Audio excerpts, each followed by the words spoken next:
Out in the West Texas town of El Paso, I fell in love with a Mexican girl. The past few days it's been hot, 31 degrees, which maybe to you Americans doesn't sound too bad, but trust me, the heat here feels different. When you're living in a greenhouse, you can't really do very much. It's too hot to move or go outside, so I spent a lot of time just sitting and thinking. Next week I'm about to move flats, which is exciting, and in September I start a new job, which is exciting too. But right now I'm in this kind of weird period, like I'm in between two chapters, like there's nothing I can really be doing. Recently I've been rereading a lot of Murakami's books. I started with Wind, then Pinball, and now I'm on The Wild Sheep Chase. It's funny because his characters also don't do very much. Most of the book is just them sitting around and waiting, but it seems kind of different. In a way they seem at peace with it.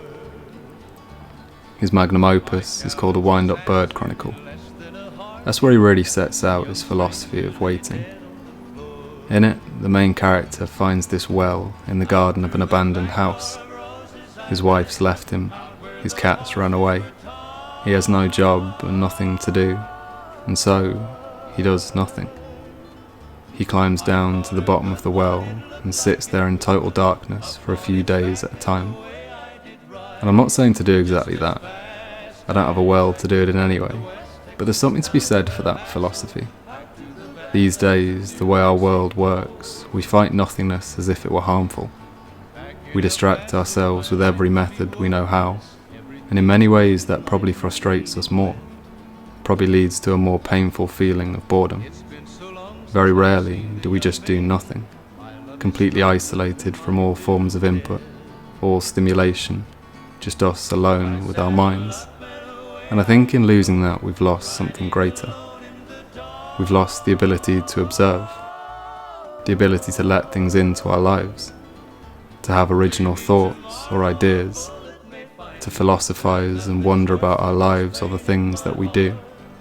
But we've also lost the ability to climb out of that well.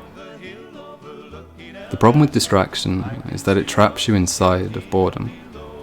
It feels fine, and so it goes on forever, and you never actually get to feeling any better. What I've noticed in my own little well of time is that it's not just the lack of stimulation that's refreshing, but what it pushes you to do.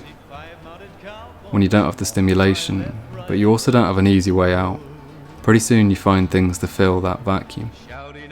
I've been journaling more, reading more, researching Japanese philosophy like Zen and Bushido, learning how to make matcha, cooking myself good meals. I think really it wasn't just the relationship with boredom that drew me to Murakami's characters, but what they did as a result of that boredom. Removing that distraction forces you to single task, to treat every activity with full presence, and that makes each action meaningful. I've been thinking a bit about the difference between routine and ritual recently. We have a lot of routines, fast things done automatically to serve a specific goal, but not many rituals, things done intentionally slowly to serve only themselves.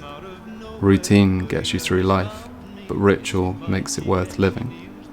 That's what boredom taught me, that the second you stop fighting the feeling, the second you decide to do nothing instead, you learn how important the little things in your life truly are. Manifest excellence. I'm proud of you.